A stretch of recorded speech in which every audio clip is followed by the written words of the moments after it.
পশ্চিমবঙ্গ বিধানসভার প্রথম দফার ভোট কমপ্লিট হয়ে গেছে 23/4/2026 অর্থাৎ 23 এপ্রিল 2026।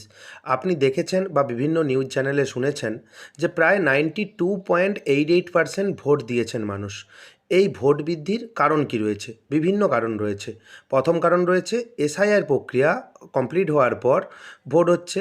অনেকের নাম ফাইনাল ভোটার লিস্টে বাদ পড়েছে, অনেকের নাম বর্তমানে আছে।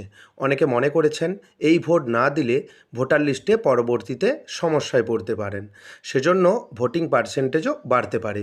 এবং দ্বিতীয়ত, যে সকল পরিযায়ী শ্রমিক ছিলেন সে সকল পরিযায়ী শ্রমিক তারা বাইরে কাজ করেন, সাধারণত নির্বাচন হলে আসে না।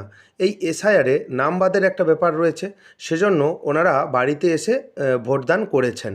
যারা পশ্চিমবঙ্গের বাইরে চাকরি করতেন তারাও ভোট দেওয়ার জন্য বাড়ি এসেছেন। আপনি লক্ষ্য করবেন আপনার গ্রামে পরিযায়ী শ্রমিক এবং সেই সঙ্গে যারা বাইরে চাকরি বাকরি করেন বা কর্মরত থাকেন তারাও কিন্তু এই ভোটে বাড়ি এসেছেন, আপনি দেখেছেন। এবং তৃতীয়ত, মৃত ভোটারের নাম ডিলিট হয়েছে।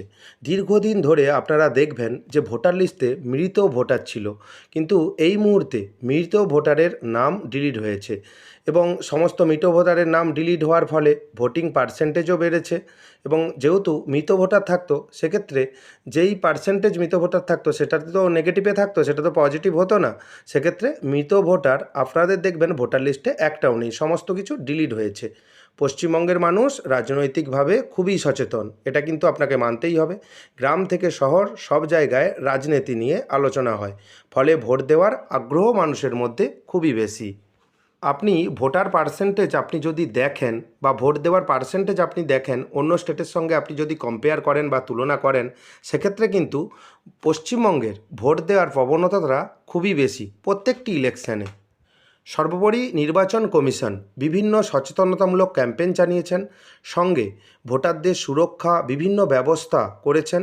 এবং ধন্যবাদ জানাতে হয় নির্বাচন কমিশনকে নির্বাচন সঠিক এবং সুষ্ঠুভাবে পরিচালনা করার জন্য।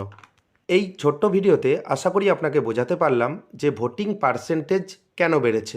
এবং আপনার যদি কোনো কারণ জানা থাকে আপনি কমেন্ট বক্সে কমেন্ট করে জানাতে পারেন। ভিডিওটি কেমন লাগলো জানাবেন। যদি ভিডিওটি ভালো লাগে ভিডিওটি লাইক করে দেবেন এবং বন্ধুদের মধ্যে বেশি বেশি করে শেয়ার করবেন। ভিডিওটি দেখার জন্য আপনাকে অসংখ্য ধন্যবাদ। ভালো থাকবেন।